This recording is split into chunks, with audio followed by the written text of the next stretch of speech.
ಕರೀತಾರೆ.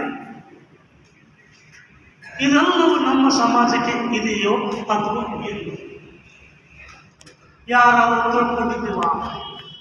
ಯಾರಾದರೂ ಓದ್ಕೊಂಡಿದ್ದೀವ? ಯಾರಾದ್ರ ಬಗ್ಗೆ ಯೋಚನೆ ಮಾಡಿದ್ದೀವಿ? ಏಕೆಂದರೆ ರಜಸಚಂದ್ರ ಪಿಂಡದವರು ಇದ್ರ ಬಗ್ಗೆ ಕೇಳ್ತಾರೆ. ರಜಸಚಂದ್ರ ಪಿಂಡದವರು ಇದ್ರ ಬಗ್ಗೆ ಕೇಳ್ತಾರೆ. ನಿಮ್ಮ ಸಮಾಜಕ್ಕೆ, ನಿಮ್ಮ ಜಾತಿಗೆ ಅಥವಾ ನಿಮ್ಮ ಜನಾಂಗಕ್ಕೆ ಬುಡಕಟ್ಟು ಲಕ್ಷಣಗಳು ಇದ್ದಾವೆ ಅಂತಕ್ಕಂಥ ದಾಖಲೆಗಳು ಕೂಡ ನಿಮಗೆ. ನಮಗೆ ಭಾಷಣ ಬೇಕಾಗಿಲ್ಲ, ನಮ್ಮೊಂದಿಗೆ ನಾವು ಮಾತಾಡೋದಿಲ್ಲ, ನಮ್ಗೂಡ ಒಂದು ಸಂಪರ್ಕ ಇಲ್ಲ, ನೀವು ನಮಗೇನು ವ್ಯವಹಾರನೇ ಇಲ್ಲ ಅಂತಕ್ಕಂಥದ್ದು ಅವರು ಮೂಲ ತಿರುಳು.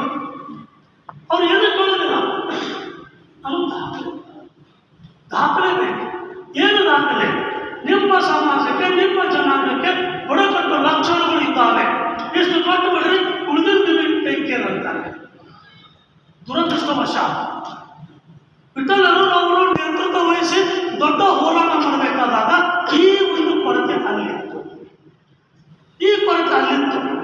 ಅವರಿಗೆ ಆ ರೀತಿಯಾಗಿರ್ತಕ್ಕಂಥ ಒಂದು ಯೋಚನೆ ಮಾಡ್ತಕ್ಕಂಥ ಒಂದು ಏನಿತ್ತಲ್ಲ ಸಂಘ, ಅವರಿಗೆ ಅದು ಹೆಚ್ಚಿನ ಒಂದು ಗಮನ ಹೊಳಿದಿಲ್ಲ. ಹೋರಾಟ ಮಾಡೋದು ಒಂದು ಉದ್ದೇಶ ಆಗಿತ್ತು, ಜನರಿಗೆ ಎದ್ದು ಕೂಡಿಸ್ಬೇಕಾಗಿತ್ತು, ಕೂಡಿಸಿದ್ರು, ಸಫಲರಾದರು. ಆದರೆ ಈ ವಿಷಯ ದೀಪದ ಕೆಳಗೆ ಕತ್ತಲೆಯಾಗೆ ಎಲ್ಲೋ ಒಂದು ಕಡೆ ಕೂಡಿಸ್ಕೊಳ್ತದೆ. ಇದು ನಾವು ಯೋಚನೆ ಮಾಡ್ತಾ ಬಂದಾಗ ಅದೆಲ್ಲವನ್ನು ನೋಡಿದಾಗ ನಮ್ಮ ಸಮಾಜಕ್ಕೆ ಎಷ್ಟು ಆಗಬೇಕಾದ್ರೆ ಇದು ಬಿಟ್ಟರೆ ಬೇರೆ ದಾರಿ ಏನೂ ಇಲ್ಲ. ಹೋರಾಟ ಅಂತಕ್ಕಂಥದ್ದು ಒಂದು ಸಪೋರ್ಟಿವ್, ಒಂದು ಸ್ಟೆಪಿಂಗ್ ಅಂತೀವಲ್ಲ, ಪ್ಲಸ್ ಪಾಯಿಂಟ್ ಅಷ್ಟೇ. ಅದು ಯಾವುದಕ್ಕೆ? ರಾಜ್ಯ ಸರ್ಕಾರಕ್ಕೆ ಎಚ್ಚರ ಮಾಡುವುದಕ್ಕಾಗಿ, ಎಚ್ಚರಗೊಳಿಸುವುದಕ್ಕಾಗಿ. ಇದು ಒಂದು ವಿಚಾರ. ಇಲ್ಲಿ ಎಲ್ಲರೂ ಹೇಳಿದ್ರು, ಸಾಹೇಬಣ್ಣ ಅವರು ಅಧ್ಯಯನ ಮಾಡಿದ್ದಾರೆ, ತಿಳ್ಕೊಂಡಿದ್ದಾರೆ, ಎಲ್ಲರೂ ಹೇಳಿದ್ರು. ಅದರಲ್ಲಿ ಅವ್ರು ಹೇಳ್ತಕ್ಕಂಥದ್ರಲ್ಲಿ ಸತ್ಯ ಇದೆ ಅಂತ ನಾನು ಹೇಳ್ತಾ ಇಲ್ಲ, ಬಟ್ ಸತ್ಯದ ಹತ್ರ. ಏಕೆಂದರೆ ಈ ಸಮಾಜಕ್ಕೆ ಬುಡಕಟ್ಟು ಲಕ್ಷಣಗಳು ಇದಾವೆ ಅಂತಕ್ಕಂಥದ್ದನ್ನು ತಿಳ್ಕೊಳ್ಬೇಕಾದ್ರೆ ಇದಕ್ಕೆ ಬೇಕಾಗಿರ್ತಕ್ಕಂಥ ಬ್ರಿಟಿಷ್ ಸರ್ಕಾರದ ಏನು ವರದಿಗಳು, ರಿಪೋರ್ಟ್ಸ್, ಬ್ರಿಟಿಷ್ ಸರ್ಕಾರದ ವರದಿಗಳು, ರಿಪೋರ್ಟ್ಗಳು ನಾನು ಕಲೆ ಹಾಕಿದೆ. ಕೆಲವು ಮೊದಲಿದ್ದು ಯಾವಾಗ 2020ರಲ್ಲಿ ಕಲ್ಕತ್ತಕ್ಕೆ ಹೋಗಿ ಕೆಲವು ದಾಖಲೆಗಳು ಹಚ್ಚಿ ಅವರು ಕೊಟ್ಟಿದ್ದರು, ರಾಜ್ಯ ಸಂಘದವರು ಕೊಟ್ಟಿದ್ದರು. ಒಟ್ಟಾಗಿ 2020 ನಂತರ 2023ಕ್ಕೆ ಇದು ವಾಪಸ್ ಬಂತು. ವಾಪಸ್ ಏನು ಬಂದಿದ್ರೆ, ನಿಮ್ಮ ಪ್ರಸ್ತಾವನೆಗೆ ನಮ್ಮ ಬೆಂಬಲ ಇಲ್ಲ, we cannot support your proposal. Proposal ಅಂದರೆ ರಾಜ್ಯ ಸರ್ಕಾರದಿಂದ ಹೋಗಿದಲ್ಲ, ಈ ಗಂಗಾವತಂತ್ರ ಪರ್ಯಾಯ ಪದಗಳು ಎಷ್ಟು ಪಟ್ಟಿಯಲ್ಲಿ ಸೇರಿಸಬೇಕು ಅಂತಕ್ಕಂಥ ಪ್ರಸ್ತಾವನೆ, ಪ್ರಪೋಸಲ್ ಏನಿದೆಯಲ್ಲ, ಇದಕ್ಕೆ ನಮ್ಮ ಬೆಂಬಲ ಇಲ್ಲ. ಯಾಕಂದ್ರೆ ಇದಕ್ಕೆ ಬೇಕಾದಂಥ ಲಾಭಗಳು ಬುಡಕಟ್ಟು ಚೆನ್ನಾಗಿರ್ತಕ್ಕಂಥ ಲಕ್ಷಣಗಳು ಇಲ್ಲ ಅಂತ ಕಳಿಸಿದ್ದಾರೆ. ಇದು ಒಂದು. ಇದು ಎರಡನೇದು, ನಾವು ಕೋಲಿ ಬಿಟ್ಟರೆ, ಕೋಲಿ ಏನಿದೆ ನಮಗೆ, ಕೋಲಿ ಬಿಟ್ಟರೆ ನಮಗೇನು ಆಗಲ್ಲ. ಕೋಲಿ ಬಿಟ್ಟರೆ ಏನೂ ಆಗೋದಿಲ್ಲ. ಕೋಲಿಗೆ ನಾವಿರ್ತಕ್ಕಂಥ ಮೂಲ ತಿರುಳು ಹಿಡ್ಕೊಂಡು ನಮ್ಮ ಸಮುದಾಯದ ಇನ್ನಿತರ ಪರ್ಯಾಯ ಪದಗಳಿಗೆ ಸಂಬಂಧ ಕಲ್ಪಿಸಿ ನಾವು ಕ್ಲೇಮ್ ಮಾಡಿದರೆ, ಬೇಡಿಕೆ ಇಟ್ಟರೆ ನಮಗೆ ಸಾಧ್ಯತೆ ಇದೆ. ಅದು ಎಷ್ಟು ಪರ್ಸೆಂಟ್ ಆಗ್ತದೆ, ಕೆಲವು ವಿಡಿಯೋ ಮಾಡ್ಕೊತಾ ಇದ್ದಾರೆ. ಸಾಧ್ಯತೆ ಇದೆ, ಆದರೆ ಭರವಸೆ ಇಲ್ಲ. ಯಾಕಂದ್ರೆ ರಿಜಿಸ್ಟರ್ ಜನರಲ್ ಆಫ್ ಇಂಡಿಯಾ ಅವರು ಯಾವ ರೀತಿ ಯೋಚನೆ ಮಾಡ್ತಾರೆ? ಯಾಕೆ ಕೋಲಿ? ಈ ದೇಶದಲ್ಲಿ ಪ್ರಾರಂಭದಲ್ಲಿ ಅಬೋರಿಜಿನ್ಸ್ ಅಂತ ಹೇಳ್ತಾರೆ, ಮೂಲ ನಿವಾಸಿಗಳು. ಅಬೋರಿಜಿನ್ಸ್ ಮೂಲ ನಿವಾಸಿಗಳು ಯಾರಿಗಂದ್ರೆ ಬಿಲ್ಸ್, ರಾಜಸ್ಥಾನ್, ಗುಜರಾತ್, ಮಹಾರಾಷ್ಟ್ರ, ನಮ್ಮಲ್ಲಿ ರಿಸರ್ವೇಶನ್. ಗೊಂಡ ಇದೆಲ್ಲ ಅವರು ಮಧ್ಯಪ್ರದೇಶ್, ಛತ್ತೀಸ್ಗಢ, ಒರಿಸ್ಸಾ, ಮಹಾರಾಷ್ಟ್ರದಲ್ಲಿ ಗೊಂಡ. ಅದು ಬಿಟ್ಟರೆ ಕೋಲಿ. ಇವು ಮೂರು ನಮ್ಮ ದೇಶದ ಮೂಲ ಬುಡಕಟ್ಟು ಜನಾಂಗ. ನಮ್ಮ ಸಮಾಜ ಕೊಲರಿಯನ್ನು ಕರ್ತಾರೆ, ಕುಲ್ವಾನ್ ಅಂತಕ್ಕಂಥದ್ದು ನಮ್ಮ ಸಮಾಜ ಕಟ್ತಾರೆ. ಕೊಲೋನ್ ಅಂದರೆ ನಮ್ಮ ಸಮಾಜದ ನಮ್ಮ ಬುಡಕಟ್ಟಿನ ರಾಜ್ಯವನ್ನೇ ಹಿಡಿತವನ್ನೇ ಹೊಂದಿರ್ತಕ್ಕಂಥ ಸಮಾಜ ಕುಲ್ವಾನ್ ಕರ್ತಾರೆ, ಕೊಲರಿಯನ್ನು ಕರ್ತಾರೆ. ನಾಯಕರಿಗೆ ನಮ್ಮ ಸಮಾಜ, ಬಿಲ್ಲರಿಗೆ ನಮ್ಮ ಸಂಬಂಧ ಇದೆ, ಗೊಂಡ್ರಿಗೆ ನಮ್ಮ ಸಂಬಂಧ ಇದೆ. ಉಳಿದರ ಬಗ್ಗೆ ನಾವು ಮಾತಾಡ್ತಾ ಇಲ್ಲ. ನಮ್ಮ ಸಮಾಜ ಬಗ್ಗೆ ಗೊಂಡ ಸಮಾಜ, ಕೋಯ ಮತ್ತು ಗೊಂಡ, ಕೋಯ ಮತ್ತು Gond. Koya is a sub tribe of Gond, Koya is a sub tribe of Gond. ಅದಕ್ಕೆ ನಂತರ ಬರ್ತೀನಿ. ಆಮೇಲೆ ಬಿಲ್ಲು ಕೋಲಿ ಅಂತ ಕರೀತಾರೆ. ಬಿಲ್ಲು ಕೋಲಿ ಅಂದರೆ ಕೋಲಿಗಳು ಮತ್ತು ಬಿಲ್ಲರು. ಎಷ್ಟು ಜನ ನಾವೇ ಕೋಲಿಗಳು ಮತ್ತು ಬಿಲ್ಲರು ಇವರು ಸಹ ಅಂತರ್ಜಾತಿ ಸಂಬಂಧ ಇಟ್ಕೊಂಡಿದ್ದ. ಅಂತರ್ಜಾತಿ ಸಂಬಂಧ ಇಟ್ಕೊಂಡಿದ್ದ ಅದರಲ್ಲಿ ಒಂದು ಬಿಲ್ಲು ಕೋಲಿ ಅಂತಕ್ಕಂಥದ್ದು ಬಂದು ಅಂತ ಹೇಳ್ತಾರೆ. ಅಂದರೆ ನಮಗೆ ಅಪೋರಿಷನ್ಸ್ ಬೇಕಾಗಿರ್ಬೋದು, ನಮಗಿದೆ ಪ್ರಿಮಿಟಿವ್ ಟ್ರೈಬ್ಸ್. ಪ್ರಿಮಿಟಿವ್ ಟ್ರೈಬ್ ಅಂದರೆ ಈ ದೇಶದ ಪ್ರಾಚೀನ ಕಾಲದಿಂದ ಇದ್ದಂಥ ಬುಡಕಟ್ಟು ಜನಾಂಗ. ಈ ದೇಶದಲ್ಲಿ ಪ್ರಾಚೀನ ಕಾಲದಿಂದ ಈಗಲ್ಲ, ಬಿಫೋರ್ ಕ್ರಿಸ್ತ ಅದಕ್ಕಿಂತ ಮೊದಲು ಇದ್ದಂಥ ಜನಾಂಗ ಯಾವುದಿತ್ತು ಅಂದರೆ ಅದರಲ್ಲಿ ಕೋಲಿಯೂ ಸಹ ಇದೆ ಅಂತ ಹೇಳ್ತಾರೆ. Hunting tribes. ನಮ್ಮದು ಫಿಶಿಂಗ್ ಆ್ಯಂಡ್ ಹಂಟಿಂಗ್ ನಮ್ಮದು ಮೂಲ ಉದ್ಯೋಗ. ಫಿಶಿಂಗ್ ಮೀನುಗಾರಿಕೆ ಮತ್ತು ಬೇಟೆಗಾರಿಕೆ ನಮ್ಮ ಮೂಲ ಉದ್ಯೋಗ. ಅದು ಸಹಿತ ನಮಗೆ ಲಕ್ಷಣ ಇದೆ. ಆಮೇಲೆ ಹಿಲ್ಲು ಟ್ರೈಬ್ಸ್. ಹಿಲ್ಲು ಟ್ರೈಬ್ಸ್ ಅಂದರೆ ಗುಡ್ಡದಲ್ಲಿ ಇರ್ತಕ್ಕಂಥ ಬುಡಕಟ್ಟು ಜನಾಂಗ. ಗುಡ್ಡಗಳಲ್ಲಿ ಇರ್ತಕ್ಕಂಥ ಬುಡಕಟ್ಟು ಜನಾಂಗ ಇದು ಕೋಲಿ ಸಮಾಜ ಇತ್ತು ಅನ್ನೋದಕ್ಕೆ ಸಹಿತ ಉಲ್ಲೇಖ ಇದೆ. ಆಮೇಲೆ ಕ್ರಿಮಿನಲ್ ಆಕ್ಟ್ ಬ್ರಿಟಿಷ್ ಕಾಲದಲ್ಲಿ ಕ್ರಿಮಿನಲ್ ಆಕ್ಟ್ ಮಾಡಿದ್ರು. ಕ್ರಿಮಿನಲ್ ಆಕ್ಟ್ ಡಿನೋಟಿಫೈಡ್ ಕ್ರೈಮ್ಸ್ ಅಂತ ಕರಿತೀವಲ್ಲ, DNT ಅಂತ ಕರಿತೀವಲ್ಲ, ಇದು ನೋಟಿಫೈಡ್ ಕ್ರೈಮ್ಸ್ ಅಂದರೆ ಕ್ರಿಮಿನಲ್ಸ್ ಅವರಲ್ಲ, ಬುಡಕಟ್ಟು ಜನಾಂಗ. ಅವರು ದರೋಡೆ ಮಾಡೋದು, ಅವರು ಆಕ್ರಮಣ ಮಾಡೋದು ಬ್ರಿಟಿಷರಿಗೆ ಭಾಳ ಅಟ್ಯಾಕ್ ಆಗಿತ್ತು. ಬ್ರಿಟಿಷರು ಅಟ್ಯಾಕ್ ಆಗಿರೋದ್ರಿಂದ ಅವರೇ ಮಾತ್ರ ಲಿಸ್ಟ್ ಮಾಡ್ತಾರೆ. ಯಾರು ನೋಟಿಫೈಡ್ ಕ್ರೈಮ್ಸ್ ಅಂತ ಲಿಸ್ಟ್ ಮಾಡ್ತಾರೆ. ಇವರೆಲ್ಲರೂ ಭಾಳ ಅಪಾಯಕಾರಿ ಜನಾಂಗ, ಅಪಾಯಕಾರಿ ಬುಡಕಟ್ಟು ಜನಾಂಗ. ಅಲ್ಲಿಯೂ ಸಹ ನಾವಿದ್ದೇವ. ಈ ರೀತಿಯಾಗಿರ್ತಕ್ಕಂಥ ಈ ಬುಡಕಟ್ಟು ಜನಾಂಗಕ್ಕೆ ಇರಬೇಕಾಗಿರ್ತಕ್ಕಂಥ ಲಕ್ಷಣಗಳಿರಲ್ಲ, ಬ್ರಿಟಿಷರ ಕಾಲದಲ್ಲಿರ್ತಕ್ಕಂಥ ವರದಿಗಳಲ್ಲಿ ಬಹಳ ಸ್ಪಷ್ಟವಾಗಿ ಉಲ್ಲೇಖ. ಮೊದಲು ಸ್ವಲ್ಪ ಚಿತ್ರ ಇವಾಗ 103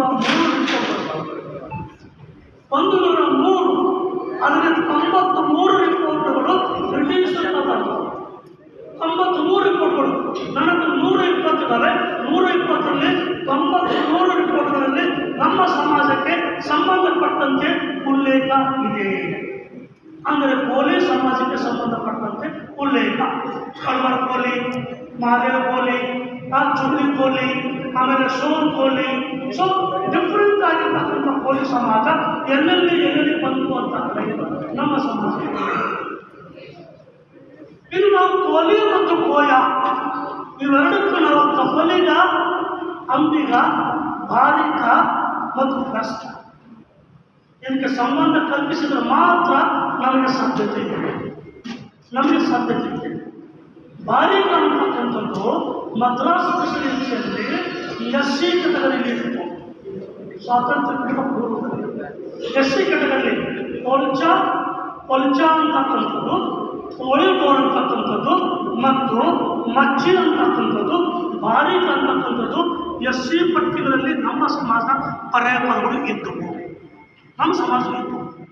ಇದು ವಾಸ್ತವ. ಇದಕ್ಕೆ ಸಂಬಂಧಪಟ್ಟಂತೆ ನಾವು ಹಿಡ್ಕೊಂಡು ಹೋಗಬೇಕಾದರೆ ದಿವಂಗತ ದೇವೇಂದ್ರಪ್ಪ ಗಾಳಪ್ಪನವರ ಏನು ಜಜ್ಮೆಂಟ್ ಇದೆಯಲ್ಲ ಅದರಲ್ಲಿ ಬಹಳ ಸ್ಪಷ್ಟವಾಗಿ ಉಲ್ಲೇಖ ಇದೆ. ಏನು ಹೇಳಿದ್ದಾರೆ ಅಂದರೆ Koli is a Marathi term, Koya is a Telugu term. Koli is a Marathi term, ಅದನ್ನು ಮತ್ತು ಉರ್ದು ಸಹಿತ. ಕೋಲಿ ಈಸ್ ಉರ್ದು ಟರ್ಮ್ ಮತ್ತು Marathi term, Koya is Telugu term ಅಂತ ಹೇಳ್ತಾರೆ. ಸೊ ದೇರ್ಫೋರ್ ಈ ಕಬ್ಬಲಿಗ ಅಂತಕ್ಕಂಥವ್ರು ಇಲ್ಲಿ ಲಿಂಗಾಯತ ಪ್ರಾಬಲ್ಯ ಇರೋದ್ರಿಂದ ಈ ಕಬ್ಬಲಿಗ ಕೋಲಿ ಸಮಾಜಕ್ಕೆ ಕಬ್ಬಲಿಗರು ಅಂತ ಕರೀತಾರೆ ಅಂತಕ್ಕಂಥ ಬಹಳ ಸ್ಪಷ್ಟವಾಗಿ ಹೇಳಿದೆ. ಅಂದರೆ ಕೋಲಿ ಸಮಾನಾಂತರ ಕೋಯ, ಕೋಯ ಸಮಾನಾಂತರ ಕಬ್ಬಲಿಗ. ಇದು ನಮಗಿರ್ಬೇಕಾಗಿತ್ತು. ಏಕೆಂದರೆ 1956ರಲ್ಲಿ ನಮ್ಮ ರಾಜ್ಯದಲ್ಲಿ ಪ್ರಪ್ರಥಮವಾಗಿ ಈ ಎಸ್ ಟಿ ಪಟ್ಟಿ ಬಂದಾಗ 50ರಲ್ಲಿ ಬಂದಿತ್ತು, 6 ಇದ್ದವು, ಅವಾಗ ಬಹಳ ಲಿಮಿಟೆಡ್ ಇದ್ದವು. 56ರಲ್ಲಿ ಬಂತಲ್ಲ, 56ರಲ್ಲಿ ಬಂದಾಗ ನಮ್ಮ ಸಮಾಜದ ಕೋಳಿ ಟೋಕ್ರಿ ಕೋಳಿ ಅಂತಕ್ಕಂಥದ್ದು ಮುಂಬೈ ಪ್ರಾಂತಕ್ಕೆ, ಬಾಂಬೆ ಪ್ರೆಸಿಡೆನ್ಸಿಗೆ ಸಂಬಂಧಪಟ್ಟಂತೆ ಎಸ್ ಟಿ ಪಟ್ಟಿಯಲ್ಲಿ ಇತ್ತು. ಮತ್ತು ನಮ್ಮ ಸಮಾಜದ ಕೋಯ, ರಾಜಕೋಯ, ಬಿನ್ಕೋಯ ಅಂತಕ್ಕಂಥದ್ದು ಗುಲ್ಬರ್ಗ, ಈ ರಾಯಚೂರು ಮತ್ತು ಬೀದರ್ ಅವಾಗಿನ 3 ಜಿಲ್ಲೆಗಳು. ಆಗಿನ 3 ಜಿಲ್ಲೆಗಳಿಗೆ ಅನ್ವಯವಾಗುವಂತೆ ಎಸ್ ಟಿ ಪಟ್ಟಿಯಲ್ಲಿ ಇತ್ತು. ಮತ್ತು ಕೊರಿಯಾ ಅಂತಕ್ಕಂಥದ್ದು ಇಲ್ಲಿಲ್ಲಪ್ಪ ಅಂದರೆ ಯಾಕೆ ಎಸ್ ಟಿ ಪಟ್ಟಿಯಲ್ಲಿ ಈ ಜಿಲ್ಲೆಗಳು ಆಗ್ತದೆ? ಕಬ್ಬಲಿಗರೇ ಕೋಯ, ಇಲ್ಲಿರ್ತಕ್ಕಂಥ ಕಬ್ಬಲಿಗರೇ ಕೋಯ ಜನಾಂಗ ಅಂತಕ್ಕಂಥದ್ದು ರಾಜ್ಯ ಕೇಂದ್ರ ಸರ್ಕಾರಕ್ಕೆ ಮನವರಿಕೆ ಆಗಿತ್ತು. ನಾವು ಸಂಬಂಧ ಕಲ್ಪಿಸ ಜಜ್ಮೆಂಟ್ ಬಂದರೂ ಸಹಿತ ಅದನ್ನು ನಾವು ಕ್ಲೇಮ್ ಮಾಡೋಕ್ಕೆ ಆಗಲಿಲ್ಲ. ನಮ್ಮ ದುರದೃಷ್ಟ, ಇದು ಕ್ಲೇಮ್ ಮಾಡೋಕ್ಕೆ ಆಗಲಿಲ್ಲ. ಅಂದರೆ 1956ರಲ್ಲಿದೆ, 1976ರಲ್ಲಿದೆ ಮತ್ತು ಇವತ್ತಿನವರೆಗೆ ನಮ್ಮ ಸಮಾಜದ ಈ ಪರ್ಯಾಯಗಳು ಎಸ್ ಟಿ ಪಟ್ಟಿಯಲ್ಲಿದ್ದಾವೆ, ಎಸ್ ಟಿ ಪಟ್ಟಿಯಲ್ಲಿದ್ದಾವೆ. ಆದರೆ ಕೋಲಿ ಮತ್ತು ಇದಕ್ಕೆ ಬೇಕಾಗಿರ್ತಕ್ಕಂಥ ಎಲ್ಲ ದಾಖಲೆಗಳು ನಾವು ಒಡಗಟ್ಟು ಲಕ್ಷಣ ಇದೆ ಅಂತ ಕ್ಲೇಮ್ ಮಾಡಿದರೆ ನಮಗೆ ಹೋರಾಟಕ್ಕೆ ಒಂದು ಶಕ್ತಿ ಬರ್ತದೆ. ಸರಿ ಹೇಳ್ತಾರೆ, ನೀವು ಹೋರಾಟ ಮಾಡ್ತಾ ಇದ್ದೀರಿ, ನಿಮಗೆ ಎಷ್ಟು ಬೇಕು ನಮಗೂ ಗೊತ್ತಿದೆ ಅಂತ ಸರ್ಕಾರ ಹೇಳ್ತದೆ. ಆದರೆ ಎಲ್ಲರೂ ಡಾಕ್ಯುಮೆಂಟ್ಸ್ ಕೊಡ್ರಿ, ನಿಮ್ಮ ಲಕ್ಷಣ ಏನೋ ಡಾಕ್ಯುಮೆಂಟ್ಸ್ ಕೊಡ್ರಿ ಅಂತಂದಾಗ ಹೋರಾಟಗಾರರಿಗೆ ಉತ್ತರ ಕೊಡೋಕ್ಕೆ ಆಗೋದಿಲ್ಲ. ಹೋರಾಟಗಾರರಿಗೆ ಉತ್ತರ ಕೊಡೋಕ್ಕಾಗಲ್ಲ. ಯಾಕೆ ಅವ್ರಿಗೆ ಗೊತ್ತಿಲ್ಲಪ್ಪ, ಅವ್ರದೇ ರೀತಿ ಗೊತ್ತಿದೆ. ನಾನು ಹೋರಾಟಗಾರ ಅಲ್ಲ, ನನಗಿದು ಶಕ್ತಿ ಇದೆ, ಇದನ್ನು ಹಿಡ್ಕೊಂಡು ಹೋರಾಟ ಮಾಡಬೇಕಾಗ್ತದೆ. ಭೌತಿಕ ಶಕ್ತಿಯಿಂದ ನಾನು ಹೋರಾಟ ಮಾಡ್ತಾ ಇದ್ದೀನಿ, ನೀವು ಏನಿದಲ್ಲ ರೋಷದಲ್ಲಿ ಇಲ್ಲಿರ್ತಕ್ಕಂಥ ಹೋರಾಟ ನೀವು ಮಾಡ್ತಾ ಇರಬೇಕು. ಅದಕ್ಕೆ ನಮ್ಮ ಬೆಂಬಲ ಅಂತೂ ಇದ್ದೇ ಇದು ಒಂದು. ಇದೆಲ್ಲ ದಾಖಲೆ ನೋಡಿಲ್ಲ. ಅಕ್ಟೋಬರ್ 16ರಲ್ಲಿ 13-14ನೇ ತಾರೀಕಿನಲ್ಲಿ ಒಂದು ಪೇಪರ್ ಅಡ್ವರ್ಟೈಸ್ಮೆಂಟ್ ಇತ್ತು. ಪೇಪರ್ನಲ್ಲಿ ನ್ಯೂಸ್ ಬಂತು. ನ್ಯೂಸ್ ಏನು ಬಂತಂದರೆ, ಹೊಂಡ ಮತ್ತು ಕುರುಬ ಸಮಾಜಕ್ಕೆ ಬೀದರ್, ರಾಯಚೂರು, ಕಲಬುರಗಿಗೆ ಅನ್ವಯವಾಗುವಂತೆ ನಾವು ಎಸ್ ಟಿ ಪಟ್ಟಿಗೆ ಕೇಂದ್ರಕ್ಕೆ ಕಳಿಸುವುದಕ್ಕಾಗಿ ಒಂದು ಮೀಟಿಂಗ್ ಮಾಡಲಾಗುವುದು. ಅದು ಟ್ರೈಬಲ್ ಸೆಕ್ರೆಟರಿ ಅವರು ಮಾಡಲಾಗುವಂತಕ್ಕಂಥ ಒಂದು ಏನು ಪೇಪರ್ನಲ್ಲಿ ಬಂತು. ನಾನು ಇಷ್ಟೆಲ್ಲ ಕಷ್ಟಪಟ್ಟು ಕೆಲಸ ಮಾಡಿದ್ದೀನಿ, ದಾಖಲೆಗಳು ಕೊಡ್ತೀನಿ. ಹಿಂದಿರ್ತಕ್ಕಂಥ ನಮ್ಮ ಹೋರಾಟಗಾರರು ರಾಜ್ಯ ಸರ್ಕಾರದವರು ಸಂಗ್ರಹಿಸಿರ್ತಕ್ಕಂಥ ದಾಖಲೆಗಳನ್ನು ಕೊಡ್ತೀನಿ. ನಾನು ಅದಕ್ಕೆ ಯಾರು ಮಾಡಿರ್ತಕ್ಕಂಥ ಎಲ್ಲ ದಾಖಲೆಗಳು ಸಂಗ್ರಹ ಮಾಡಿದ್ದೀನಿ. ಅದಕ್ಕೆ ಬೇಕಾದಂಥ ರಿಪೋರ್ಟ್ ಸಹಿತ ರೆಡಿ ಮಾಡಿದ್ದೀನಿ. ಅವ್ರಿಗೇನಾದ್ರು ಊಟ ಮಾಡೋಕ್ಕೆ ಅಡುಗೆ ಮಾಡ್ಬೇಕಂದಿಲ್ಲ, ಅಡುಗೆ ಮಾಡಿಟ್ಟಿದ್ದೀನಿ. ಅಡುಗೆ ಮಾಡಿರ್ಬೇಕಾದ್ರೆ ಯಾವುದೋ ಯಾರು ಕೊಡಬೇಕು, ಯಾವುದೋ ಯಾರು ಕೊಡಬೇಕು, ಗಂಗನ ಇಟ್ಕೊಂಡು ಮಾತಾಡ್ಲಿಕ್ಕಿಲ್ಲ. ನಾನು ಹೋರಾಟಗಾರ, ಎಷ್ಟು ಹೋರಾಟಗಾರ, ಜಾತಿ ಇರೋದು ಒಂದೇ, ಕಬ್ಬಲಿಗರ ಜಾತಿ, ಗುರಿ ಇರೋದು ಒಂದೇ. ಎಷ್ಟು ಆಗಬೇಕಾಗಿತ್ತು ಹೋರಾಟಗಾರರು ಎಲ್ಲಿ ಇವರೆಲ್ಲರೂ ಒಕ್ಕಟ್ಟಾಗುತ್ತಿಲ್ಲ, ಒಕ್ಕಟ್ಟಾಗ್ತಾ ಇಲ್ಲ. ಒಕ್ಕಟ್ಟಾಗಲು ಒಂದು ದೂರಳಿತು, ಉಡಾಫೆಯನ್ನು ಮಾತಾಡ್ತಾರೆ. ಎಲ್ಲರೂ ನಾವು ತಿಳಿಪಡಿಸೋಕ್ಕಾಗಂಗಿಲ್ಲ. ಸಮಾಜ ಮುಖ್ಯ, ಸಮಾಜ ಭಾಳ ಮುಖ್ಯ. ನಾನೇನು ಮಾಡಿದೆ, ಇವ್ರು ಯಾರಿಗೆ ತಿಳಿಪಡಿಸೋದು ಬೇಡ, ನಾನು ಯಾರೋ ML ಸಿಗ್ತೀನಿ, ನನಗೆ ಅಧಿಕಾರ ಇದೆ. ಸರಿ, ಒಂದು ಡಿಟೇಲ್ ಆಗಿ ಪತ್ರ ಬರೆದು 1.5 ಪೇಜಿಂದ ಪತ್ರ ಬರೆದು ಎಲ್ಲ ದಾಖಲೆಗಳು ಎಷ್ಟು 1400 ಪೇಜ್ ದಾಖಲೆ. ಸೆಲೆಕ್ಟೆಡ್ ಒಂದೇ ಬಂತು ರಿಪೋರ್ಟ್ಗಳ ಬಗ್ಗೆ ಆಗ್ತದೆ ನನಗೆ. 1400 ಪೇಜಿನ ದಾಖಲೆಗಳು 4 ವ್ಯಾಲ್ಯೂಮ್ ಅದಾವ. 4 ವ್ಯಾಲ್ಯೂಮು ಆ ಕವರಿಂಗ್ ಲೆಟರ್ ತಗೊಂಡು ಸೀದಾ 16ನೇ ತಾರೀಕು ಬೆಳಗ್ಗೆನೂ ಸರಿ ಪೋಸ್ಟ್ಪೋನ್ ಆಗಿಬಿಡ್ತು. ಅದೃಷ್ಟ ಯಾವುದೋ ಕಾರಣಕ್ಕಾಗಿ ನನಗೆ ಪೋಸ್ಟ್ಪೋನ್ ಅಂತೂ ಆಯಿತು. ನಮ್ಮದು ಸ್ವಲ್ಪ ಬಚಾವ್ ಆಯಿತು. ಯಾಕೆ ಅವ್ರು ಕಂಡೇ ಇಲ್ಲ. ಟ್ರೈನಿಗೆ ಟಿಕೆಟ್ ಹಚ್ಚಿದ್ರೆ ಟಿಕೆಟ್ ಲೈನ್ ಹಚ್ಚೋರು ನಾವು 40 ವರ್ಷದ ಲೈನಿಗೆ ಹೋಗ್ತೀವಿ, ಬಂದಾಗ್ತದ ಬಂದು ಹೋಗ್ತೀವಿ. ನಮಗೆ ಟಿಕೆಟೇ ಸಿಗ್ತಲ್ಲ. ಈಗ ಎಲ್ಲೋ ಬಂದು ಟಿಕೆಟ್ ತೊಗೊಳಕ್ಕೆ ನಿಂತಾರೆ ಅಂದಮೇಲೆ ನಾವು ಟಿಕೆಟ್ ಬೇರೆಯವ್ರು ಟಿಕೆಟ್ ತೊಗೊಳೋ ಬಗ್ಗೆ ನಮಗೇನಿಲ್ಲ. ನಮ್ಮ ಕೂಡ ಇದ್ದಂಥ ಬೇಡ ಸಮಾಜದವರು, ವಾಲ್ಮೀಕಿ ಸಮಾಜದವರು ಇವತ್ತು ಟಿಕೆಟ್ ತೊಗೊಂಡ್ರು. ಅದು ಹೆಂಗೆ ತೊಗೊಂಡ್ರ ಬಗ್ಗೆ ಕಟ್ಟಿ ಹಳೆಗೆ ನಾನಿದೆ. ಟಿಕೆಟ್ ತೊಗೊಂಡ್ರು ನಮ್ಮ ಕೂಡ ಇರ್ತವ್ರು. ಬೇಡ ಅಂದರೆ ಬಸ್ತ ಒಂದೇ ಸಮಾಜ ಅಂತ ಹೇಳ್ತಾರೆ. ಯಾರು ಚಿನ್ನಪ್ರಡಿ ಆಯೋಗ ಬೇಡ ಅಂದರೆ ಬಸ್ತ ಹೋಗ್ತಾರೆ. ಸೇಮ್ ಇಬ್ಬರು ಒಂದೇ ಇದ್ದಾರೆ. ಇಬ್ಬರಿಗೆ ಒಂದೇ ರೀತಿಯಲ್ಲಿ ಸಾಮಾಜಿಕ ಮತ್ತು ಆರ್ಥಿಕ ಶೈಕ್ಷಣಿಕ ಹಿನ್ನೆಲೆ ಅಂತ ಹೇಳ್ತಾರೆ. ಆದರೆ ಆ ವರದಿ ಕೊಡೋದಕ್ಕಿಂತ ಅವ್ರು ಎಷ್ಟು ಆಗ್ಬಿಟ್ರು. ಇವತ್ತು ನಮ್ಮದು ನಮಗೆ ವೈರತ್ವ ಬೇಕಾಗಿದೆ. ಎಲ್ಲಿವರೆಗೆ ಅಂದರೆ ಬೊಂಬಾಯಿ ಸರ್ಕಾರ ಇದ್ದಾಗ, ನಾನು ಯಾವುದೇ ಪಕ್ಷದ ಬಗ್ಗೆ ಮಾತಾಡ್ತಾನೆ, ನೀವು ಯಾವುದೋ ರಾಷ್ಟ್ರೀಯ ಬಗ್ಗೆ ಹೇಳ್ತಾನೆ. ಬೊಂಬಾಯಿ ಸರ್ಕಾರ ಇದ್ದಾಗ 3% ಇದ್ದಿದ್ದನ್ನು 7%ಗೆ ರಿಸರ್ವೇಷನ್ ಮಾಡಲಾಯಿತು. 7% ರಿಸರ್ವೇಷನ್. ಯಾಕಂದರೆ ರಿಸರ್ವೇಷನ್ ಮಾಡಬೇಕಾದಂಥ, ಹೆಚ್ಚು ಮಾಡಬೇಕಾದಂಥ, ಚರ್ಚೆ ಮಾಡಬೇಕಾದಂಥ ಗುಂಪಿನಲ್ಲಿ ನಾನು ಒಬ್ಬನಿದ್ದೇನೆ. ಅದು ಯಾವ ಗುಂಪು ಅಂತ ನನಗೆ ಹೇಳ್ತೇನೆ. ಯಾಕಂದರೆ ನನ್ನ ಮೂಲನೇ ಬೇರೆ ಇದೆ, ನಂದು ಇದರ ಗಂಗಾ ಮೂಲನೇ ಬೇರೆ ಇದೆ. ಹಾಗಾಗಿ ಅದ್ರ ಬಗ್ಗೆ ನನಗಿದೆ. ಬಟ್ ಅಲ್ಲಿ ಚರ್ಚೆ, ಯಾಕಂದರೆ ಸ್ವಾಮೀಜಿಯವರು ಹೋರಾಟ ಮಾಡ್ತಾರೆ. ಸ್ವಾಮೀಜಿಯವರು ಹೋರಾಟ ಮಾಡ್ತಾರೆ. ಯಾರು ವಾಲ್ಮೀಕಿ ಸಮಾಜ ಸ್ವಾಮೀಜಿಯವರು ಹೋರಾಟ ಮಾಡ್ತಾರೆ. ನಮ್ಮ ಸ್ವಾಮೀಜಿಯವ್ರಿಗೆ ಪಡ್ಕೊಂಡೆ ನಾನು ಅವಾಗಿನ ನಿಂತಿದ್ದೆ. ಅದು ಮಠ ಬಿಟ್ಟು ಹೊರ ಬರಕ್ಕೆ ಇಲ್ಲ. ಅವರು 160 ದಿವಸ ಅವರು ಅಮರ ಸರಣಿ ಸತ್ಯಾಗ್ರಹ ಕೊಡ್ತಾರೆ.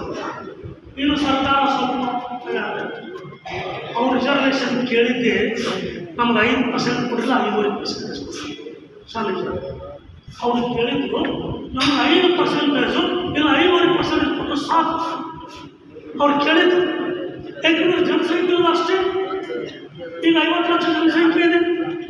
ಎಲ್ಲ ಎಷ್ಟೇ ಜನಸಂಖ್ಯೆ ಸೇರಿಸಿದೆ ಅಂದರೆ 7 ಕೋಟಿ ಜನಸಂಖ್ಯೆಯಲ್ಲಿ 50 ಲಕ್ಷ ಸೇರಿ ಎಷ್ಟಾಗ್ತದೆ?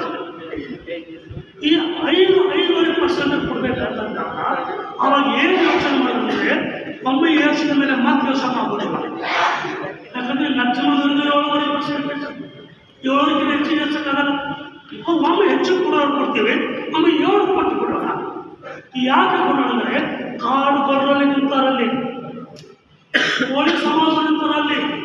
ಇವರು ನಾಳೆ ಇವತ್ತಿಲ್ಲ ನಾಳೆ ಎಷ್ಟಿದೆ ಬರ್ತಾರೆ, ಬಂದಾಗ ಹೆಚ್ಚು ಮಾಡೋ ಸಾಧ್ಯ ಇಲ್ಲ ಅಂತ ತಿಳ್ಕೊಂಡು 7% ಅವ್ರಿಗೆ ಕೊಟ್ಟೆ. ಅವಾಗ ಹೆಚ್ಚು ಮಾಡಿದ್ರೆ ಈಗ 7% ನಮ್ಮದೇ ಎಲ್ಲರನ್ನೂ ದೃಷ್ಟಿ ಇಟ್ಕೊಂಡು ಕೊಟ್ಟಿದ್ದು. ಈ ವಿಷಯ ಯಾರಿಗೆ ಗೊತ್ತಿಲ್ಲ, ನಾವು ಹೇಳಬೇಕು ಜನರಿಗೆ. 7% ಕೊಟ್ಟಿದ್ದಲ್ಲ, ಅವರಿಗಾಗಿ ಕೊಟ್ಟಿದ್ದಲ್ಲ, ಎಲ್ಲರಿಗೆ ಮುಂದೆ ಬರ್ತಕ್ಕಂಥವ್ರಿಗೆ ಕೊಟ್ಟಿದ್ದು. ಇವಾಗ ಬರಬೇಕಾದವರು ನೀವೆಲ್ಲ ರಿಸರ್ವೇಷನ್ ಹೆಚ್ಚು ತೊಗೊಂಡಿರ್ತಾರೆ. ಇದನ್ನು ಕಿಸದಾಗ ತಂದು ಕೊಡಕ್ಕೆ CM ಸಾಧ್ಯ ಇಲ್ಲ, PM ಸಾಧ್ಯ ಇಲ್ಲ. ಕೇಂದ್ರದಲ್ಲಿ ಕಾನೂನು ಕೇಂದ್ರ ಒಪ್ಪಬೇಕು. ಇಂದಿರಾಸ್ವಾಮಿ ಜಜ್ಮೆಂಟ್ ಪ್ರಕಾರ 50% ಹೆಚ್ಚು ಮಾಡೋ ಸಾಧ್ಯನೇ ಇಲ್ಲ. 50% ಹೆಚ್ಚು ಮಾಡೋ ಸಾಧ್ಯ ಈಗ ಮಾಡಿದ ಇದನ್ನ ಈಗ 53-56 ಆಗಿದೆಯಲ್ಲ, ಇದನ್ನು ಯಾವಾಗ ಬೇಕಾದ್ರೂ ನೀವೇ ಪೇಪರ್ನ ಬಂದಲ್ಲ. ಏನಿದ್ರೆ ಇದು ಕೊಟ್ಟಿದ್ದು ಸೈಂಟಿಫಿಕ್ ಅಲ್ಲ, ಇಲ್ಲಿಗಲ್ ಇದೆ. ಯಾಕೆಂದರೆ ಕೇಂದ್ರದಿಂದ ಕಾನೂನು ಹಾಕಬೇಕು, ಇದು ಇಲ್ಲಿರ್ತದೆ. ಹಾಗಾಗಿ ನಮ್ಮ ಸಮಾಜಕ್ಕೆ ಏನು ಬೇಕು ಅದೆಲ್ಲವೂ ಇದೆ. ಇದು ಕೊನೆಯದಾಗಂದರೆ ಇದೆಲ್ಲ ಆಯಿತು. ನಾನು ಟ್ರೈಬಲ್ ಪ್ರಿನ್ಸಿಪಲ್ ಸೆಕ್ರೆಟರಿ ಬಿಟ್ಟ ಬೇಕಾಗುವಂಥ ಕೊಟ್ಟು ನಾನು ಹೋದೆ. ನಂತರ ಎಲ್ಲ ಹೊತ್ಕೊಂಡ್ರು ಕಾಪಿ ಕಾಪಿ ಅವ್ರ ಹತ್ರ ಕೊಟ್ಟು ಯಾಕಂದ್ರೆ ದೇವರವ್ರಿ ಅವ್ರ ಹತ್ರ ಇವ್ರ ಹತ್ರ ದೇವ್ರ ಕೊಟ್ಟಿರ್ತ ದೇವ್ರಿಗೆ ದೇವ್ರ ಕೊಟ್ಟು ಮುಗಿದೈತಲ್ಲ ಎಲ್ಲ ಅಡಿಗೆ ಹೋಗುತ್ತಲ್ಲ ಪ್ರಿನ್ಸಿಪಲ್ ಸೆಕ್ರೆಟರಿಗೆ ಹೋಗುತ್ತೆ. ಸೊ ಪ್ರಿನ್ಸಿಪಲ್ ಸೆಕ್ರೆಟರಿ ಕೊಟ್ಟಬೇಕಂತ ಹೇಳಿದ್ರೆ ನಾನೆಲ್ಲ ಕೊಟ್ಟು ಬಿಟ್ಟಿದ್ದೆ. ಪ್ರಿನ್ಸಿಪಲ್ ಸೆಕ್ರೆಟರಿ ಕೂಡ ನಾವು ಮಾತಾಡಬೇಕಂತ ಹೋಗಿ ನಾನು ಅದ್ರ ಕಡೆ ಆ ರಿಪೋರ್ಟ್ ತೋರಿಸಿದ ಒಂದು ಪೇಜ್ ರಿಪೋರ್ಟ್. ಸರ್ ಈ ರಿಪೋರ್ಟ್ ನೋಡಿಲ್ಲ ನೀವು ಯಾಕಂದ್ರೆ ನಮ್ಗೆ ಗೊತ್ತು ನಮ್ಮ ಕಮಿಟಿ ಬಂದಿರ್ತಾರೆ. ನಮ್ಮ ಗುಲ್ಬರ್ಗ ಬಗ್ಗೆ ರಾಯಚೂರು ಬಗ್ಗೆ ಈ ಯಾದಗಿರಿ ಬಗ್ಗೆ ಭಾಳ ಗಲಾಟೆ ಮಾಡ್ತಾ ಇರ್ತೀನಿ. ಹೀಗಾಗಿ ವೈಯಕ್ತಿಕವಾಗಿ ನನಗೆ ಗೊತ್ತಿರ್ತಾರೆ ಮತ್ತು ಸದನದಲ್ಲಿ ಮಾತಾಡ್ತಾ ಇದ್ದೀನಿ. ನನ್ನ ವೈಯಕ್ತಿಕ ಎಲ್ಲ ಅಧಿಕಾರಿಗಳು ಗೊತ್ತಿರ್ತಾರೆ. ನಾನು ಅವ್ರ ಹತ್ರ ಹೋಗಿಲ್ಲ, ಯಾಕೆ ಕೆಲಸ ಇಲ್ಲ. ಕೆಲಸ ನಾನು ಬೇರೆ ಅಲ್ಲ, ನಾನು ರಾಜಕಾರಣಿ ಅಲ್ಲ. ಸೊ ಹೀಗಾಗಿ ಹೋಗಿದ್ದೆ ಅವತ್ತು ಫಸ್ಟ್ ಟೈಮ್ ನಾನು ಒಬ್ಬ ಪ್ರಿನ್ಸಿಪಲ್ ಸೆಕ್ರೆಟರಿ ಆಫೀಸಿಗೆ ನಾವು ಬಂದೆ. ಯಾಕಂದ್ರೆ ಸಮಸ್ಯೆ ಹೋದೆ ಕುಂತು ಮಾತಾಡಬೇಕು. ಕೇಳಿದೆ ಈ ರಿಪೋರ್ಟ್ ನಿಮ್ಗೆ ಬಂದಿದೆ ಅಂತ ಬಂದ ಸರ್.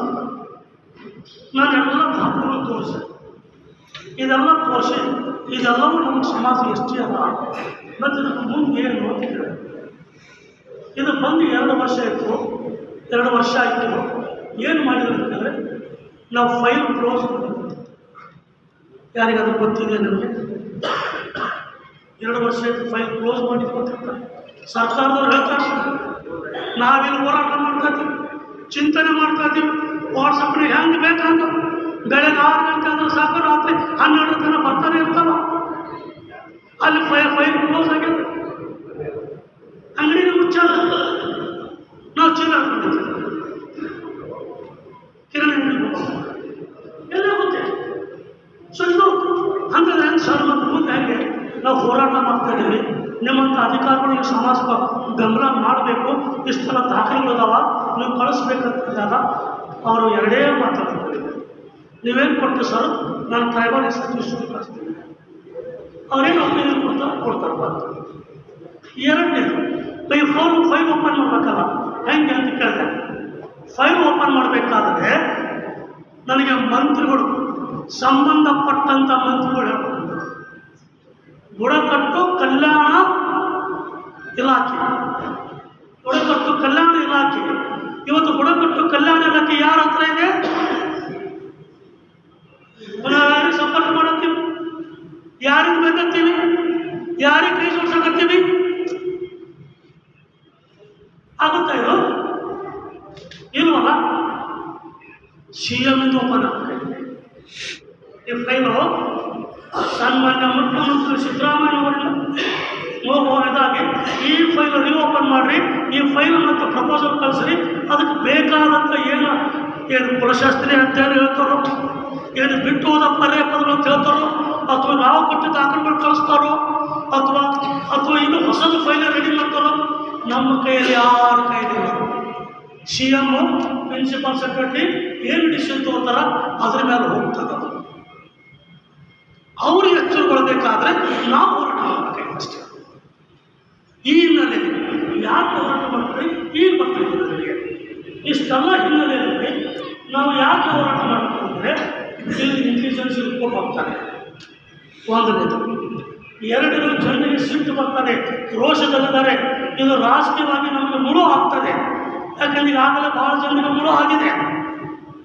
ಕಬ್ಬಲಿಗರಿಗೆಲ್ಲ ನೋಡ್ರಿ ಏನೇನು ಪರಿಸ್ಥಿತಿ ಅತ್ಯಂತ ಭಾಳ ಜನರಿಗೆ ಮುಳು ಆಗಿದೆ. ಅದು ಯಾಕಂದರೆ ಯಾರಿಗೆ ಓಟ್ ಕೇಳೋವಲ್ಲ, ನಮ್ಮ ಹತ್ತಿರ ಬರೋವಲ್ಲ. 8 ತಿಂಗಳಿಂದ ಪಿರಿಯಡ್ ಇದೆ, ಮತ್ತು ರಾಷ್ಟ್ರೀಯ ಬರೋವಲ್ಲ. ನಮ್ಮವ್ರು ಏನು ಹೇಳ್ತಾರೆ ಹೋಗೋಲ್ಲ. ಇನ್ನು ಬೇರೆ ಬೇರೆ ಏನೂ ವಿಚಾರ ಇರ್ಬೋದು. ನಾನು ಮಾತ್ರ 8 ತಿಂಗಳವರೆಗೆ ಅದರ ನಂತರ ಸಹಿತ, ಏಕೆಂದರೆ ಅದರ ನಂತರವು I will be the ex MLC. ಈ ಎಕ್ಸ್ ಅನ್ನೋದು ಮಾಜಿ ಅನ್ನಿಸಿರುತ್ತದೆ, ಈ MLC ಅನ್ನೋ ಸಹಾಯ ಸಮಾಜಕ್ಕೆ ಪ್ರಯತ್ನ ಮಾಡ್ತಾ ಇದ್ದೀನಿ.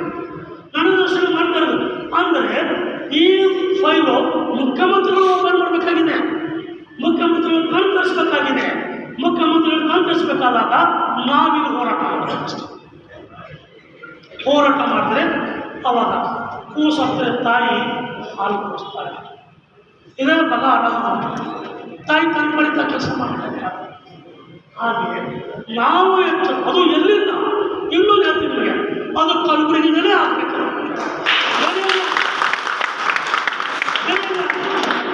ಯಾಕಂದರೆ ಇದರ ಕಾವು, ಇದರ ಕಾವೇರಿದೆಯಲ್ಲ, ಇದರ ರೋಷ ಇದೆಯಲ್ಲ, ಇಲ್ಲಿ ನಾನು ಬೆಳಗಾವಿಯಲ್ಲಿದ್ದೀನಿ, ಎಲ್ಲ ಜಿಲ್ಲೆಗಳಿಗೆ ತಿರುಗ್ತಾ ಇದ್ದೀನಿ, ಎಲ್ಲ ಜಿಲ್ಲೆಗಳು ಸಂಪರ್ಕ ಉಂಟು, ಎಲ್ಲ ಜಿಲ್ಲೆಗಳ ಬಗ್ಗೆ ಗೌರವ ಇಟ್ಕೊಂಡು ಹೋರಾಟ ಆಗಬೇಕಾಗಿದೆ ಇಲ್ಲೇ ಅಂತಕ್ಕಂಥದ್ದು ನಾನು MLC ಆದಾಗ ಹೇಳ್ತಾ ಇದ್ದೀನಿ. ಇಲ್ಲೇ ಆಗಬೇಕು ಹೋರಾಟ. ಯಾಕೆ ಇಲ್ಲಿನ ಕಾವು? ಯಾಕಂದರೆ ರಾಜಕೀಯ ವ್ಯಕ್ತಿಗಳು ತಮ್ಮ ಕ್ಯಾಲ್ಕುಲೇಷನ್ ಬಗ್ಗೆ ನೋಡ್ತಿರ್ತಾರೆ. ನಮಗೇನು ಅನುಕೂಲ ಆಗುತ್ತೆ, ಯಾವ ಸಮಾಜ ಅಂತ ಅವ್ರು ಯೋಚನೆ ಮಾಡ್ತಾರೆ. ಯಾವುದೇ ನಿರ್ಧಾರ ತಗೋಬೇಕಾದ್ರೆ ಎಷ್ಟೇ ಬಗೆಯ ಪ್ರಪೋಸಲ್ ಕಳಿಸ್ಬೇಕಾದ್ರೆ ಡಿಸಿಷನ್ ತಗೊಳ್ಳೋಕ್ಕಾಗಲ್ಲ, ಪ್ರಪೋಸಲ್ ಕಳಿಸೋದಷ್ಟೇ. ಪ್ರಪೋಸಲ್ ಕಳಿಸ್ಬೇಕಾದ್ರೆ ಅವ್ರು ನಿರ್ಧಾರ ತಗೋಬೇಕಾದ್ರೆ ರಾಜಕೀಯವಾಗಿ ನನಗೇನು ಅನುಕೂಲ ಆಗ್ತದೆ. ಇಡೀ ರಾಜ್ಯದ 30 ಜಿಲ್ಲೆಗಳನ್ನು ನಾವು ತೆಗೆದುಕೊಂಡಾಗ ಹೆಚ್ಚಿನ ಒಂದು ಹೆದರಿಕೆ ಇರೋದೇ ಇಲ್ಲಿದೆ. ಕೋಳಿ ಸಮಾಜ 5 ಲಕ್ಷ ಓಟರ್ಗಳಿದೆ. ಯಾದಗಿರಿ ಕಲಬುರಗಿ ಸೇರಿಸಿದ್ರೆ 5 ಲಕ್ಷ ವೋಟರ್ಸು ಕಲಬುರಗಿ ಜಿಲ್ಲೆಯಲ್ಲಿದ್ದಾರೆ. ಇದ್ರ ಬಗ್ಗೆ ರಾಜಕೀಯದಲ್ಲಿ ಇದೆ. ಅದಕ್ಕಾಗಿ ಇದು ಪ್ರಾರಂಭ ಆಗಬೇಕು. ಈ ಕಾಲ ಇಲ್ಲಿಂದ ಪ್ರಾರಂಭ ಆಗಬೇಕು. ಹಾಗಾಗಿ ಇನ್ನೊಂದು ಈ ರಾಜ್ಯ ಸಂಘ ಇನ್ನೊಂದು ದುರದೃಷ್ಟಂದರೆ ರಾಜ್ಯ ಸರ್ಕಾರ ಏನೇ ಪ್ರಪೋಸಲ್ ಬಂದ್ರೆ ನಮಗೆ ಯಾರಿಗೆ ಸಂಪರ್ಕ ಮಾಡಲ್ಲ. ನನ್ನನ್ನು ಹಿಡ್ಕೊಂಡು ಯಾರಿಗೆ ಸಂಪರ್ಕ ಮಾಡಲ್ಲ, ರಾಜ್ಯ ಸಂಘದಲ್ಲಿ ಮಾಡ್ತಾರೆ. ಯಾಕಂದರೆ ಅದು ರಿಜಿಸ್ಟರ್ ಮಾಡ್ತಾರೆ.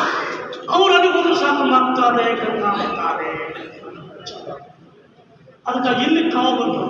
ಈಗಾಗಲೇ 5 ಪರ್ಯಾಯ ಕಳಿಸ್ಬೇಕಂತೂ ಹೆಚ್ಚು ಕಡಿಮೆ ಮಾನಸಿಕವಾಗಿ ಸಿದ್ಧತೆ ಆಗಿದೆ. ಮಾನಸಿಕವಾಗಿ ಕೆಲವರು ವಿರೋಧ ಮಾಡ್ತಾರೆ, ಕೆಲವರು ಸ್ಯಾಕ್ರಿಫೈಸ್ ಮಾಡಬೇಕು.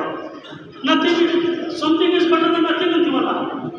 ಈಗ 37 5 ನಿಮಗೆ 70% ನಿಮ್ಮ ಸಮಾಜ ಕವರ್ ಆಗ್ತದೆ. ಆ 5 ಎಷ್ಟು ಆಗ್ತದೆ ನಮ್ಮ ಕೈಗಿಲ್ಲ. 5 ಕಳಿಸೋದಷ್ಟೇ, ನಮ್ಮ ಕೈಗೆ ಏನೂ ಇಲ್ಲ. ನಮ್ಮ ಕೈಗೆ ಏನೂ ಇಲ್ಲ. ರಿಜಿಸ್ಟರ್ ಜನರಲ್ ನಿರ್ಧಾರ ತಗೋತಾರೆ, ಅದು ದಾಖಲೆಗಳು ಆಗ್ತದೆ. ಆವಾಗ ರಾಜಕೀಯ ಒತ್ತಡ, ಪಾರ್ಲಿಮೆಂಟ್ ಹೋಗೋದು, ಬಿಲ್ ಪಾಸ್ ಆಗೋದು, ಇಲ್ಲಿಗೆ ಬರೋದು, ಅವೆಲ್ಲವೂ ನಂತರ ಪ್ರೊಸೆಸ್. ಹೀಗಾಗಿ ನಾವಿಲ್ಲಿ ಹೋರಾಟ ಮಾಡಬೇಕಾಗಿದೆ. ಹೋರಾಟ ಮಾಡಬೇಕಾದ್ರೆ ಎಲ್ಲ ನಮ್ಮ ಮನವಿ ಇಷ್ಟೇ. ಯಾರೇ ಇರಲಿ, ಯಾರು ಮುನಿಸ್ಕೊಳ್ಳಿ, ಯಾರು ಸಿಟ್ಟಿಗೆ ಬರಲಿ, ಎಲ್ಲರೂ ನಮ್ಮೂರೇ ಇರಲಿ. ಕಾಗಿ ಬಳಗ ಕಬ್ಬಲಿಗರ ಬಳಗ ಬಂದೇ ಅಂತೀವಿ. ಕಾಗೆ ಬಳಗ ಕಬ್ಬಲಿಗರ ಬಳಗ ಅಂತ ಬಂದೇ ಅಂದಾಗ ಯಾಕೆ ನಾವು ತಪ್ಪು ತಿಳ್ಕೊಂಡು ದೂರ ಹೋದ್ರೆ ಬೇರೆ ವಿಚಾರ. ನಾವು ದೂರ ಇಡೋದು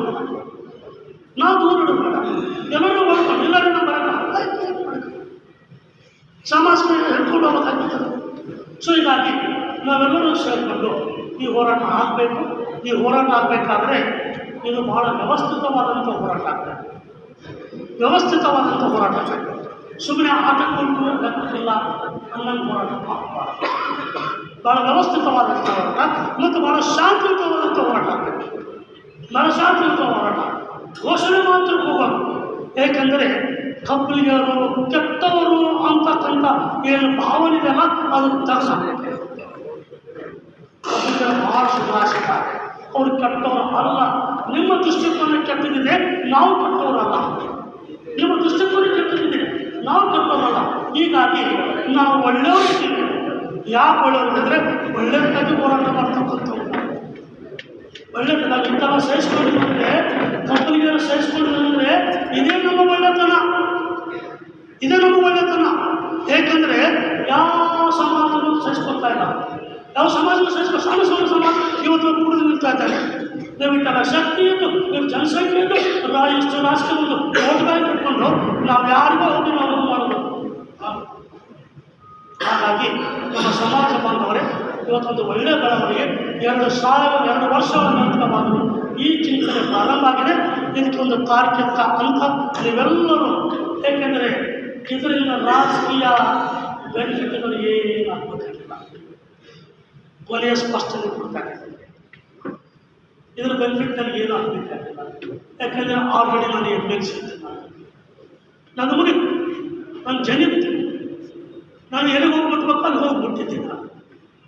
ಇದರ ಬೆನಿಫಿಟ್ ಆಗೋದು ನಿಮಗೆ ಇಲ್ಲಿ ಬಂದವರು ಮತ್ತು ಹೊರಗಡೆ ಇದ್ದವರು. ಇದರ ಬೆನಿಫಿಟ್ ಯಾವ ರೀತಿ ತಗೋಬೇಕು ಅನ್ನೋದು ಸಹಿತ ನಮ್ಮಲ್ಲಿ ಚಾಣಕ್ಷತೆ ಮಾಡಬೇಕು.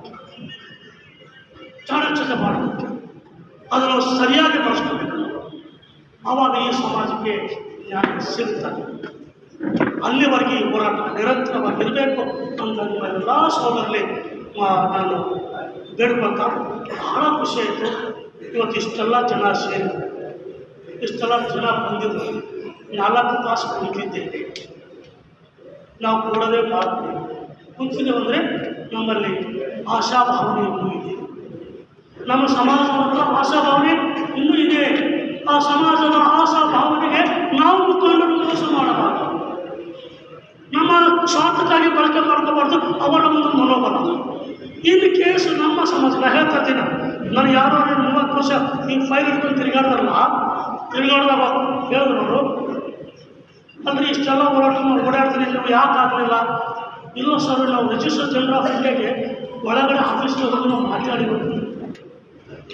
ಯಾರು ಧರ್ಮ ಕೊಟ್ಟರೆ ಹಿರಿಯರು, ಸಮಾಜ ಹಿರಿಯರು, ನೀವು ಇಷ್ಟೆಲ್ಲ ಹೋಗಿ ಬಂದ್ರಿ ಯಾಕಂದ್ರೆ ಇಲ್ಲ ನೀವು ಇಲ್ಲಿವರೆಗೆ ಹೊರಗಡೆ ಹೋಗಿದ್ದೀವಿ, ರಿಜಿಸ್ಟರ್ ಜನರಲ್ ಆಫ್ ಇಂಡಿಯಾ ಹತ್ರ ಹೋಗಿ ಕೂತು ನಾವು ಮಾತಾಡಿರೋದು. ಅವ್ರ ಹತ್ರ ಅವ್ರು ಗೊತ್ತಾಗ್ಯದ, ನಮ್ದು ಇದು ಆಗಲ್ಲ, 4 ಪರ್ಯಾಯ ಬರೋದು. ಸರ್ 30 ವರ್ಷ ನಮ್ಮ ಜನ ಕಾಯ್ತದಲ್ಲ, ಸಾರಿ ಸರ್, ಸಾರಿ ಅಂದು ಈ ಸಮಾಜದ ಪರಿಹರಿಸುತ್ತೀನಿ. ಅವ್ರು ಹಿರಿಯರನ್ನು ಕೇಳ್ತಾರೆ, ಸಾರಿ ಅನ್ನೋದು ಸಮಾಜಕ್ಕೆ 30 ವರ್ಷ ನಿರೀಕ್ಷೆ ಮಾಡ್ತಿದ್ದೆ. ಸಮಾಜ ನಿರೀಕ್ಷೆ ಮಾಡ್ತಿದ್ದೆ, ಯಾರೋ ಕೈ ಹಾಕ್ಸಿಟ್ಕೊಂಡು ಯಾರ್ಯಾರೋ ಇದನ್ನು ಆಗ್ತಾ ಇದೆ. ಇಲ್ಲ, ಆಗಬಾರ್ದು. ಯಾಕಂದರೆ ಜನ ಮುಖ್ಯ, ನಮಗೆ ಜನರು ಮುಖ್ಯ. ಅದು ಹೇಳಿದ್ರೆ ಡಾಕ್ಟರ್ ಜನರು, ರಾಜಕೀಯ ವ್ಯಕ್ತಿಗಳು ಮತ್ತು ಸರ್ಕಾರ, ಸ್ವಾಮೀಜಿಗಳು ಇವರೆಲ್ಲರೂ ಒಗ್ಗಟ್ಟಾದಾಗ ಮಾತ್ರ ಈ ಸಮಾಜಕ್ಕೆ ಪರಿಹಾರ ಸಿಗುತ್ತದೆ ಅಂತ ಹೇಳ್ತಾ ನಿಮಗೆಲ್ಲರಿಗೂ ಕೃತಜ್ಞತೆ ಸಲ್ಲಿಸಿ ನನ್ನ ಮಾತು ಮುಗಿಸ್ತೀನಿ. ನಮಸ್ಕಾರ.